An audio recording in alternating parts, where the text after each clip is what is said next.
Sy aan. OK. Net voordat ons lees vanoggend, kom ons sluit net ons oë en dan nader ons die Here.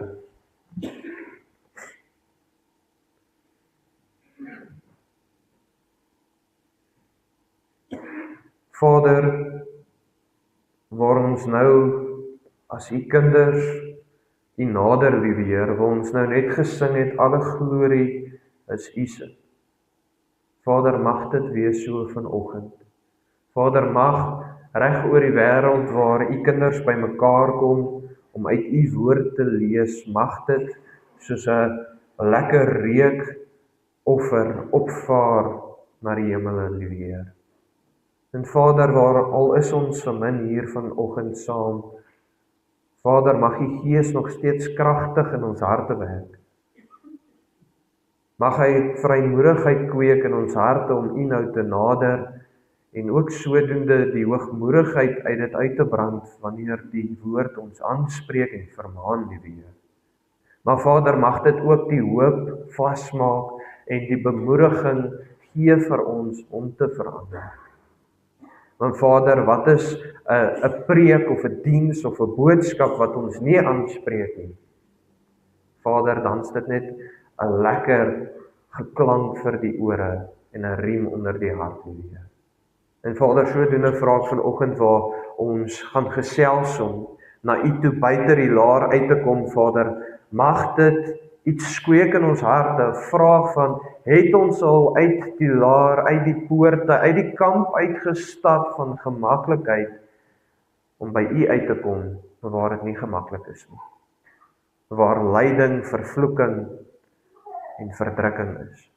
En Vader, sodoende vra ek, mag u ons lei in die woord vanoggend, mag u my gebrokenheid, sondigheid aanspreek, en Vader, mag u my lippe lei om u waarheid volgens u woord en u weet te verkondig. En Vader, waar ek ook self siek is, Vader, mag u die swakheid nou ook op sy sit.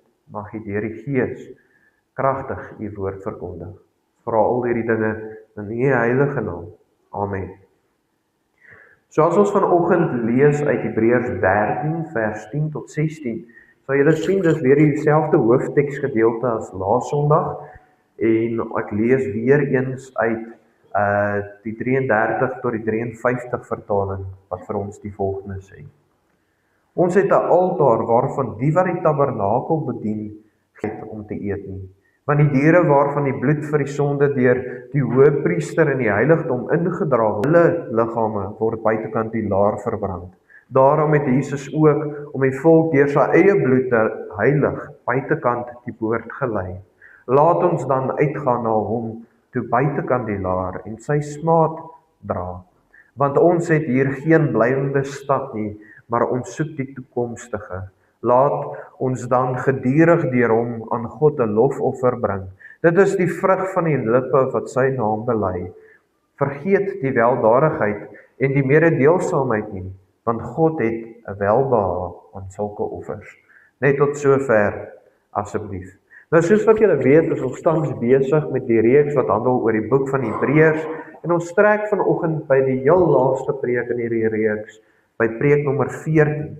En ons sal volgende Sondag begin met 'n nuwe reeks waaroor ek baie opgewonde is, maar ons het vanoggend dieselfde tema as laas Sondag. Ons het laas Sondag eintlik die fondasie gelê vir die gesprekvoering van vanoggend, en ons gaan vanoggend net weer eens voordat ons voortbeweeg, net vasstel wat ons laas Sondag net so vlugtelik gesê het as fondasie, dat die emosie van verlatendheid 'n baie sterk emosie is.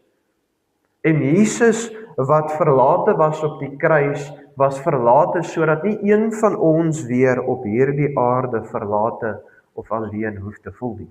En ons het vasgestel, as ek verlate vanoggend voel of alleen voel, is dit 'n leuen wat my hart vir my spreek, of wat my hart vir my fluister, want Christus maak die belofte, hy sal altyd daar wees vir die wat in hom glo. So as ons dan vanoggend aanbeweeg, gaan ons op 3 kernverse fokus, vers 12 tot 14, en ek lees dit net weer voor vir julle, wat sê, daarom het Jesus ook om die volk deur sy bloed te heilig, buitekant die poort gelei, laat ons dan uitgaan na hom toe buitekant die laar en sy smaad dra. Want ons het hier geen blywende stad nie, maar ons soek die toekomstige. So, eerstens sê vers 12, begin deur vir ons te verduidelik, hoekom het Jesus buite die poort gelei? Nou, hier is my baie belangrik, ons het laas Sondag baie gefokus op die Ou Testamentiese wetgewing van hoe hulle sondebul geoffer het by die tabernakel, maar nadat hy sy bloed uitgetap is, het hulle die dooie liggaam gevat en buite die laar, buite die volk, buite die kamp gaan verbrand, want daai dier was gesien as vuil en sondig, want die volk se sonde se bloed is op hom. Maar toe het ons vasgestel en gesê, maar Christus het ook buite die poorte van die stad gelei, om volgens die wet en die ou verbond te lei, maar baie interessant, hy het gesterf ook buite die stad. Verwysend dat hy nie net vir die volk van Israel se sondes gesterf het nie, maar vir die hele wêreld wat sou glo in sy naam. Maar vanoggend kom ons by vers 12 en vra die volgende vraag.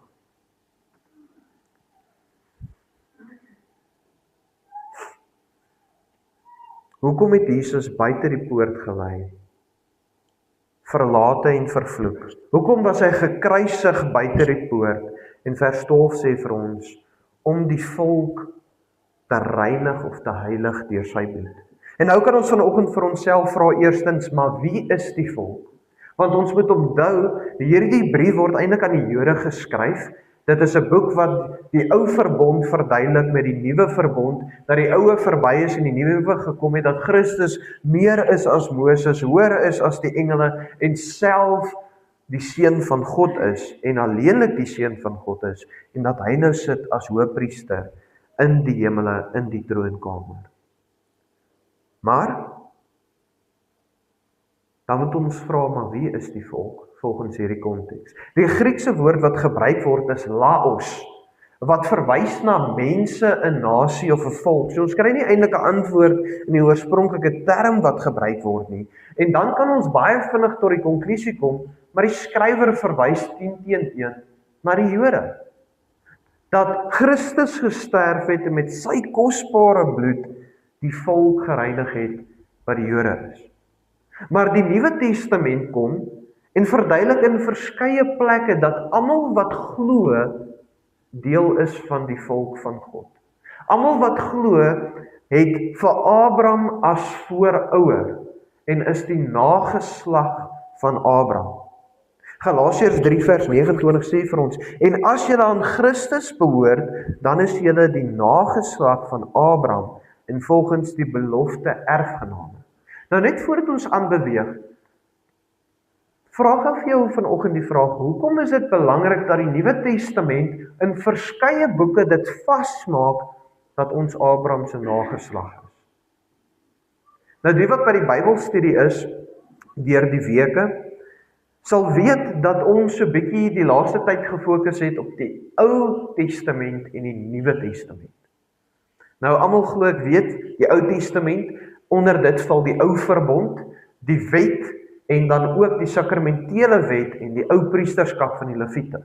Onder die Nuwe Testament val die nuwe verbond, die nuwe wet wat Jesus Christus is en dan ook die nuwe priesterskap, die priesterskap van Melchisedek waar Christus die hoëpriester is. Maar die vraag is, hoekom is dit belangrik dat ons die nageslag is van Abraham? Want onthou net een ding, die Ou Testament het nie weggeval nie. Wat beteken testament? Jy teken 'n testament op, sodat wanneer jy sterf, dit kan intree, waartoe jou dinge moet gaan, wie dinge gaan erf. Ek glo elkeen van julle verstaan daai konsep. Maar die Ou Testament het nie weggeval nie, hy was net vervul. So om dit te verduidelik, ek gebruik sommer vir oom Cassie en vir Tannie Loxie as voorbeeld vanoggend. Hulle testament het 10-1 heeltemal anderster gelyk toe hulle jong getroud was, voordat hulle kinders gehad het. Seker daarvan. Hulle het miskien nog nie baie bates gehad nie, soos elkeen van ons as ons jong trou. Hulle het miskien nog nie baie bates op hulle name gehad nie, hulle het nie kinders gehad wat dit uitgemaak is nie. Miskien was boeties en sissies toe nog erfgename wat op daai testament geteken is. Maar toe hulle kinders kry, het die testament verander. Ek hoop julle stem saam met my. En daar is bygevoeg, nou het hulle al 'n huis, hulle het 'n bate, 'n kar, en dit word ook opgeteken in die testament. En dis die verskil tussen die Ou Testament en die Nuwe Testament. En raai wie was nog altyd die testamentmaker? Jesus Christus. Nou wat ons hier moet besef is, aan wie word die Ou Testament uitgemaak? God se volk. Aan wie word die Nuwe Testament uitgemaak? God se volk. Die verskil kom net in, dat in die Ou Testament was die volk alleenlik die Jode. Die verskil kom in die Nuwe Testament. Almal wat sou glo en wat glo, is nou deel van die volk. En dis hoekom dit is belangrik, want wie is Abraham? Abraham is die voorouder of die vader van die volk. En aan wie het God die beloftes gemaak? Aan Abraham. Dat sy nageslag 'n seëning sal wees, dat sy nageslag soveel soos die sterre van in die hemele, die sand van die see sal wees. Weet julle wat? Om elke hoek en draai in die geskiedenis van die Jode was hulle uitgeboor oor ons. Hulle is nie soveel soos die sand van die see, en sal ook nooit soveel wees, en ook nie soveel soos die sterre in die hemele nie. Dis ons wat deel vorm van die volk. Daar is al miljoene gelowiges gewees op hierdie aarde. Maar weet julle wat's interessant? Dit is juist hoekom dit belangrik is dat die Nuwe Testamentiese skrywers dit vasmaak dat ons erfgename is van Abraham. En dis hoekom Christus sê, toe hy praat oor die doderyk, almal wat aan die paradyse kant is in Abraham se boesem. Want sy volk is in sy boesem.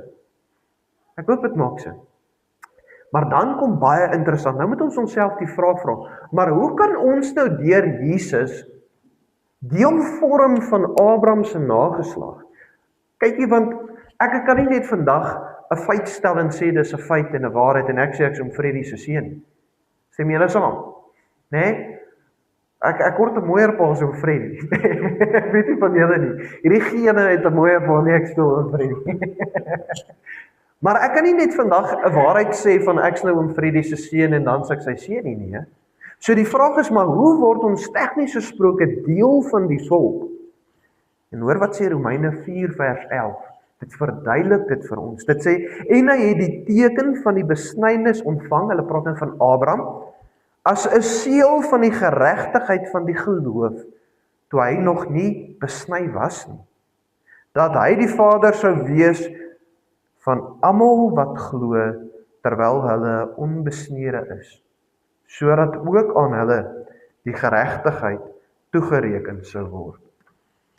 Nou hierdie klink nou baie vreemd, maar om die gedeelte of vers te verduidelik, God het doelbewus vir Abraham as 'n regverdige man geklassifiseer voordat hy besnyd was.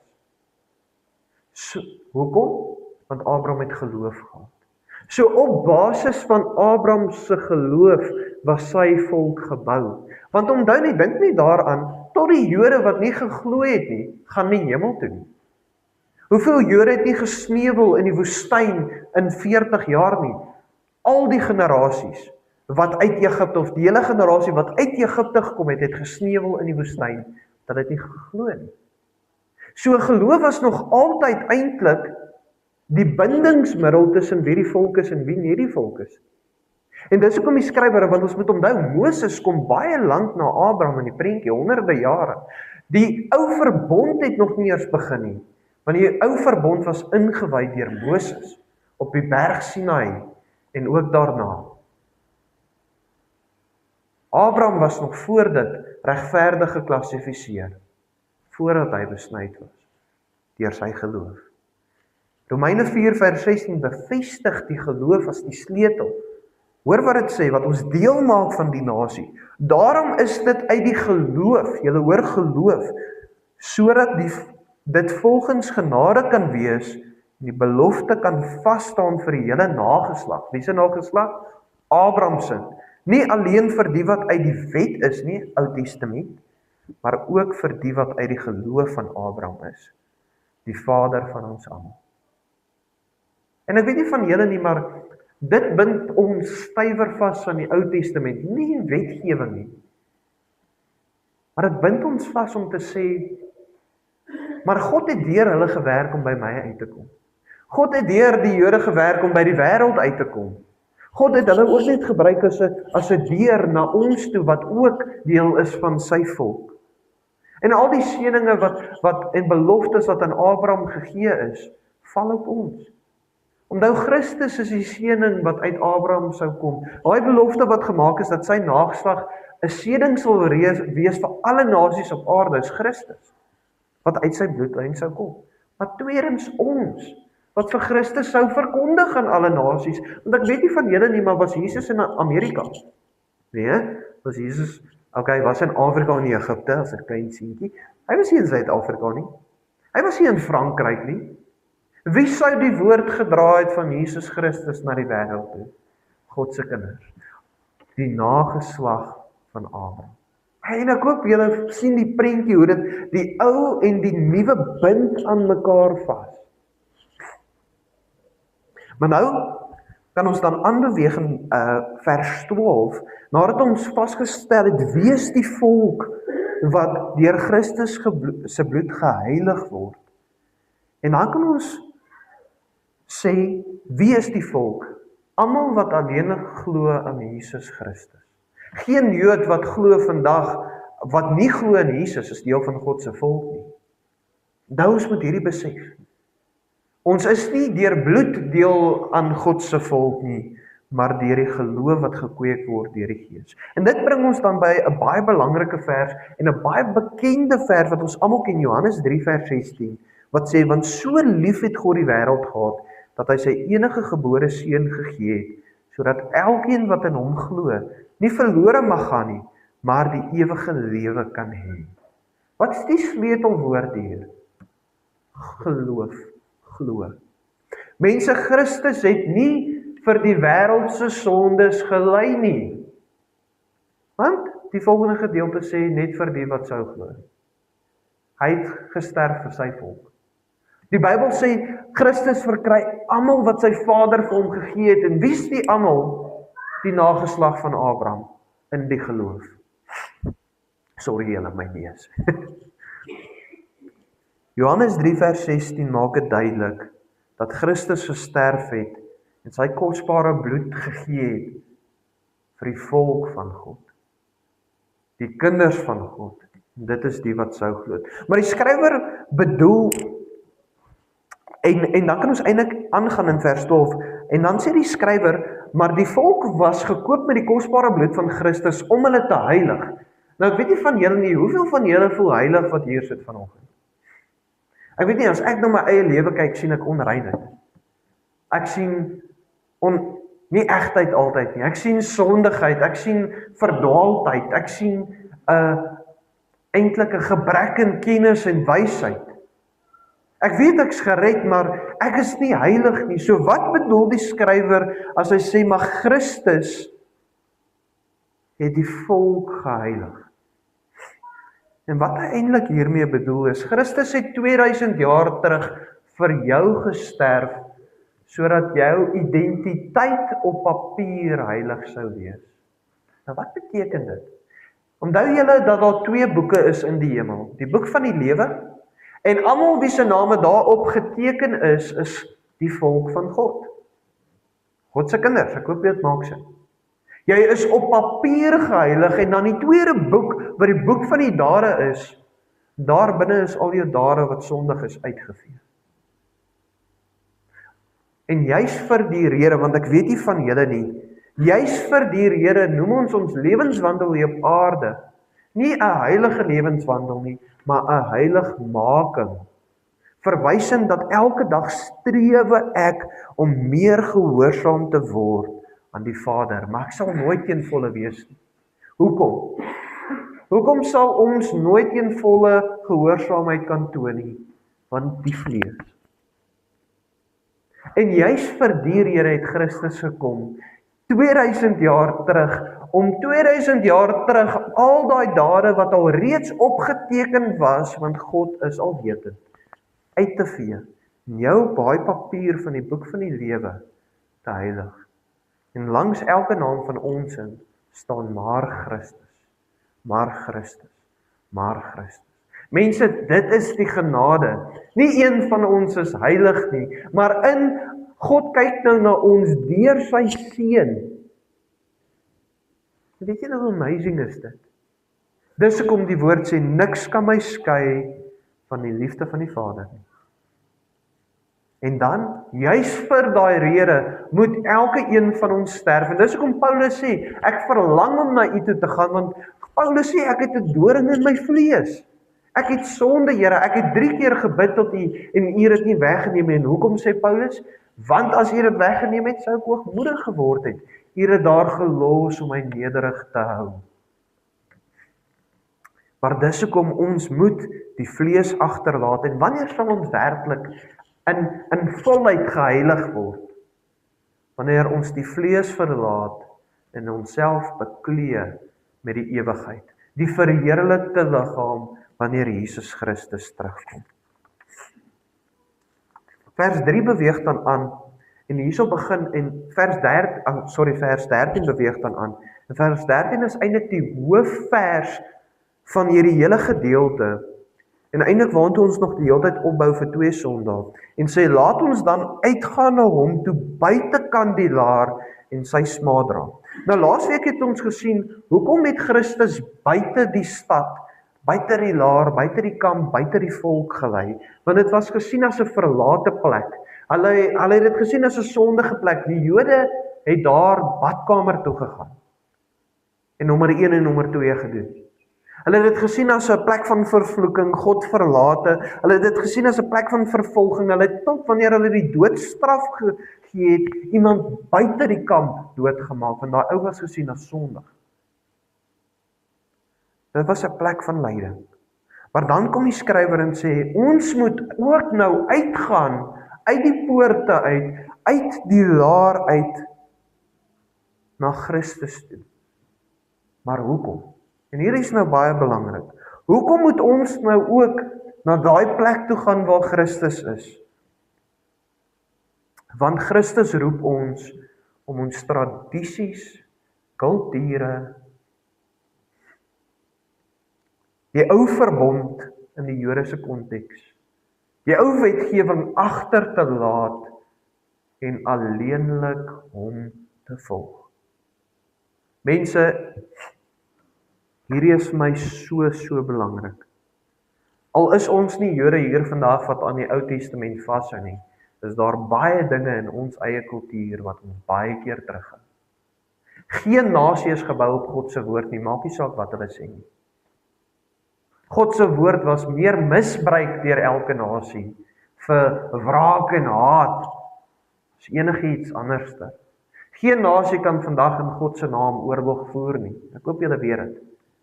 Dit word nêrens in die Nuwe Testament vir ons geleer nie. Ons kultuur is gebaseer op hardkoppigheid, verdeeldheid. En dit is wat 'n nasie terughou, is tradisie. Dit is wat 'n kerk laat struikel en sonde doen, is tradisie. Want Christus sê, los alles agter, los die wêreld agter en kom na my toe buitekant. Hulle het my ook verstoot, sê hy vir ons. Hulle het my ook verraai en verdruk. Kom na my toe buitekant en volg alleenlik vir my. Ons moet onthou, die brief is aan die Jode geskryf en 10 teen 1 en ons neem baie keer dit uit konteks uit en vergeet. Hierdie Jode was vir generasies, duisende jare grootgemaak met tradisie en wetgewing van die Ou Testament. Skielik kom Jesus en sê dis verby. Weet julle hoe moeilik is dit om net te sê dit is verby? 10 teen het baie van hulle aan Jesus geglo, maar nog steeds die ou verbond se wetgewing gevolg en tempel toe gegaan en die wette van die tempel gevolg en van die sakramentele wette gevolg. Maar Christus sê nou, los dit agter, ek's nie daar nie. Ek is buite dit. En mense, dis kom, en ek het dit laas Sondag ook genoem, is dit so gevaarlik, hierdie nuwe kerke wat opskiet, wat weer teruggaan na die Hebreëse wortels toe, kersies aansteek van feesvieringe. Jy mag net hierdie tipe brood eet, jy mag nie daai eet nie. Daar's 'n rede hoekom God gesê het, ons mag nie daai kos eet nie. Christus sê, wie is die weg, die waarheid en die lewe?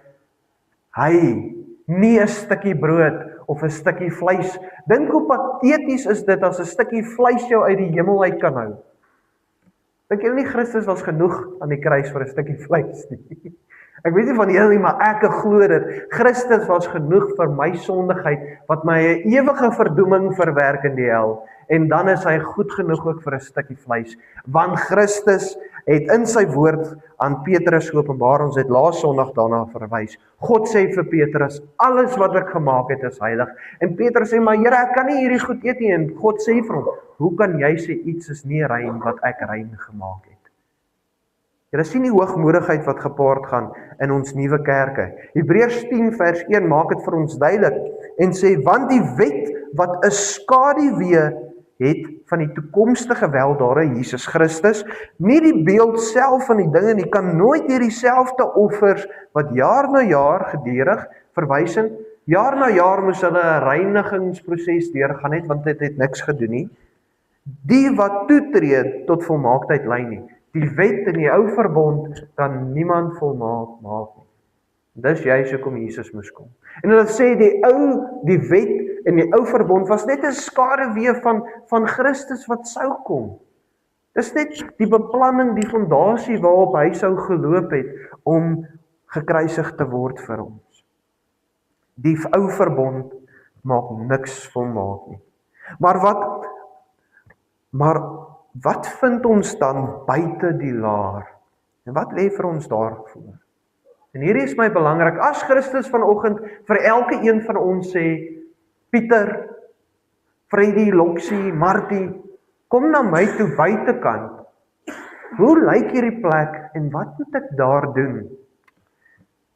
Die Griekse woord wat gebruik word vir hierdie smaad wat ons moet dra, is onendismos. En verwys na publieke belediging, skande, openbare vernedering. Die Griekse woord wat gebruik word vir dra, is pheronotes. En beteken om te dra of te verdra. En die konteks van dit is om aktief gewillige verdraang van belediging, vernedering te dra omrede ons vir Christus volg. Nou mense, ek weet nie van julle nie, maar die geskiedenis van ons eie volk, ons praat eers van ander nasies nie, is daar nie 'n goeie geskiedenis vir mense wat opstaan vir Jesus Christus nie. Anders sou ons nie hier gewees het waar ons vandag is in Suid-Afrika in ons kerke nie. Leeg en dood. Mense, Christus roep ons om alles wat die wêreld bied agter te laat. Alles wat jou kultuur bied, wat nie skrifgebonde is nie, agter te laat, tradisies agter te laat en om aktief in die publiek met gewilligheid verneder, beledig en vervolg te word omrede jy vir hom verkondig en bely. Mense, ons kan vandag sê, ek was nog nooit vervolg in Suid-Afrika nie. Ek beloof jou, as ons hierdie doen, sal ons vervolg word in die wêreld. Hoekom word ons nie vervolg nie? Want ons doen nie hierdie publiek nie. Ons bly stil in die oomblikke wanneer dit die meeste tel om vir Christus te verkondig. Ek sien oor en oor video's van mense byvoorbeeld in eenvoud, wat oorrompel word deur skelms en dan staan iemand van elke nasie van hierdie reënboognasie stil en doen niks nie. Byvoorbeeld. En kyk net hoe dit gebeur. Né? Ek en Michaela kyk gisteraand 'n Afrikaanse film, 'n baie goeie een wat ek jare terug gekyk het met die titel Verraaiers. Dit is 'n film wat plaasvind in die Boereoorlog en dit gaan oor 'n pa en sy skoonseun en sy bloedseun wat die kommandos los om terug te gaan na hulle plase toe. Bloemfontein en Pretoria het al geval, die hoofplekke waar die boere sterk gestaan het, om hulle vrouens en hulle kinders te gaan verdedig. Want die Engelse het begin met die aardskroeibeleid waar hulle plase begin afbrand, die vrouens en kinders in konsentrasiekampe sit. En hulle was geklassifiseer deur hulle eie volk as verraaiers. Maar wat sê die woord? Man, dis jou verantwoordelikheid om jou vrou op te pas. maar te beskerm. En by die ou einde was hulle, meeste van hulle vermoor deur ons eie volk. En mense, dis juis op daai punt waartoe ons moet kom vandag en sê, wie gaan jy verraai, want jy verraai iemand volgens die skrif, of jy gaan die wêreld verraai en vir God volg, of jy gaan God verraai en die wêreld volg. En my vraag is vanoggend vir jou, wie verraai jy tans? Verraai jy die wêreld of vir God? Want weet julle wat? Die woord maak dit duidelik, as ons werklik in regverdigheid wandel volgens die woord, sal tot ons naaste ons verraai partykeer. Hoekom ervaar ons nie daai verraaiing nie? Wat ons doen nie wat die woord van ons verwag nie, in eenvoud.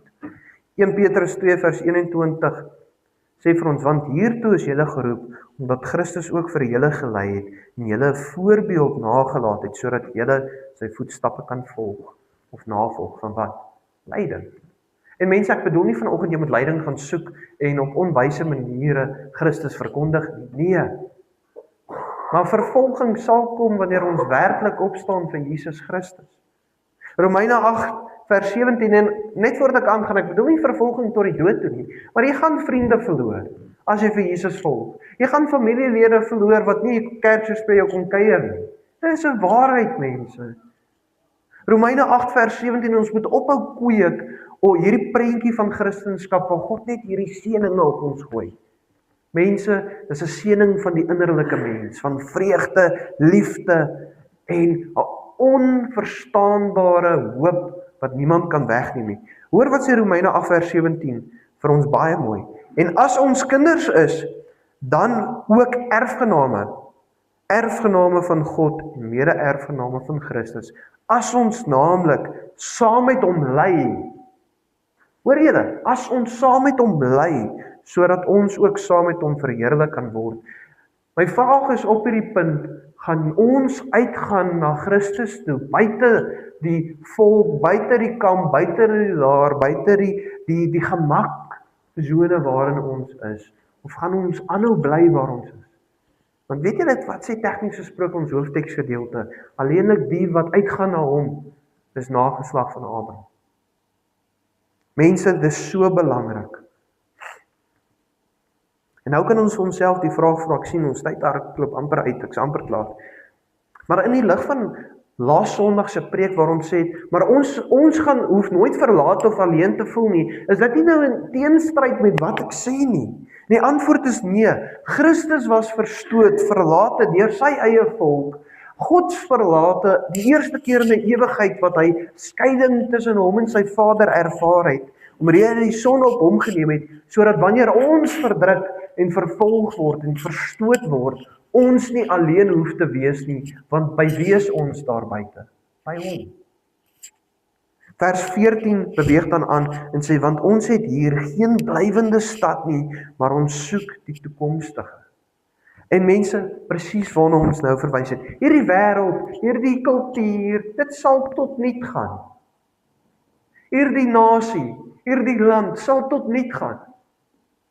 Ons aandag, ons oë, ons hoop is behoort om op die toekomstige gerig te word. En wat is die toekomstige? Die ewige, die hemel.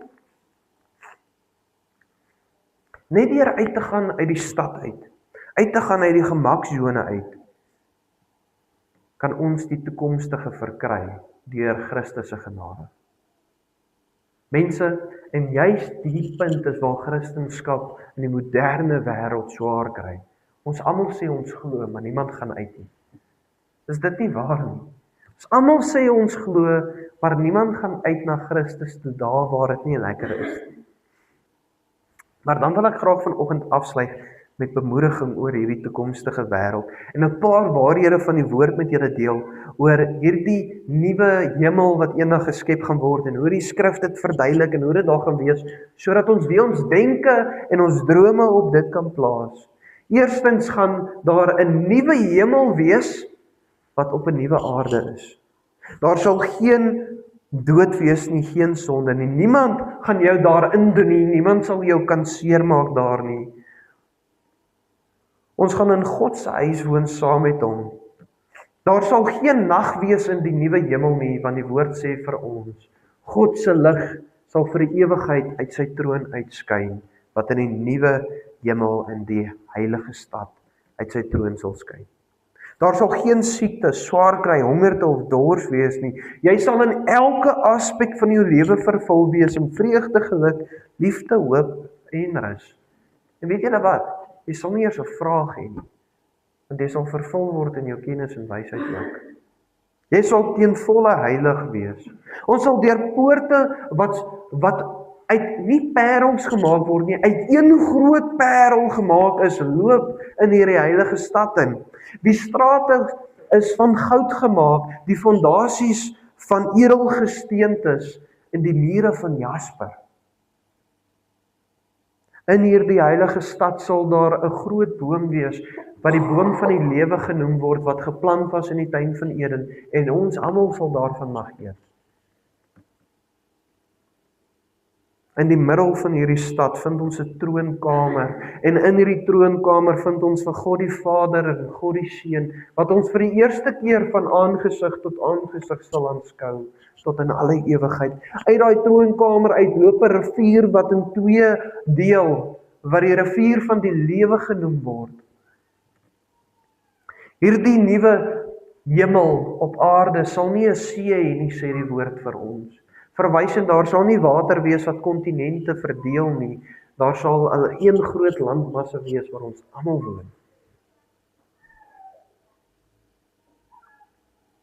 Mense, ek weet nie van julle nie, maar as ek hierdie noem, baie van hierdie elemente, as ek dit noem en ek kyk vir my medegelowiges, kweek nie altyd die vreugde wat dit moet nie. Ons moenie vashou in 'n ewige lewe. Ons moet vashou om ewig by God te wees. Dit is die hele sentrale punt van die ewigheid. Dies wat God verlate is, sal 'n ewigheid spandeer sonder God. Dis die groot straf. En vanoggend wil ek dan, is net my gebed, en sorry as julle my nie mooi kon gehoor het nie, my neus is so 'n bietjie toe. My gebed is, mag elke een van ons uitgaan na Christus toe. Mag ons drome weer gevul word, nie oor drome van wêreldse rykdom of daai cruiser wat ek soek nie. Mag dit gevul word met die toekomstige wêreld. Julle, ek sal nooit vergeet, toe ek jonger was, het ek baie keer gebid, en die Here vra, vul my drome met die ewigheid. Weet jy nou hoe amazing is dit, om te droom oor die hemel, en jou gebroke kennis te gebruik wat in jou brein is, om prentjies te teken. Mense, juis in dit lê die hoop.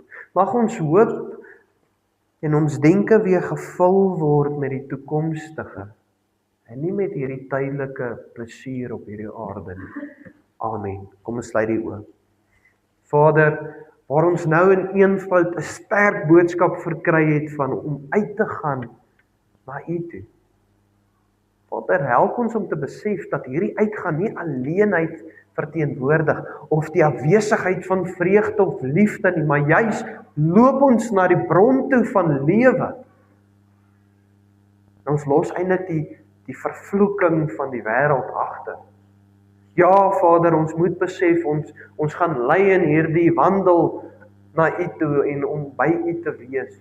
Maar dis 'n vleeslike lyding wat ons sal verkry. En Vader, geen pyn in die vlees kan ons ook skei van U liefde nie. Geen pyn in die vlees kan ook nie vir ons kweek in ons harte om te sê dat dit uitoorweeg die hoop van die ewig nie. En Vader, sodoende vra ek vanoggend, as daar gelowiges is tans wat hierdie lyding ervaar, Vader, mag U hulle bemoedig, mag U ons stuur om hulle te bemoedig. Maar as daar gelowiges is wat nog in die stad sit, in die kamp, in die laar, wat in gemak sit daar, wat nog nie uitgegaan het nie, wat nog nie gelei het saam met Christus, daar waar hy gelei het nie, Vader, mag U ons motiveer. Mag ons sonder skaamte vir Jesus Christus in 'n wêreld verkondig. Want Vader, U woord sê, hy skaam homself nie oor ons.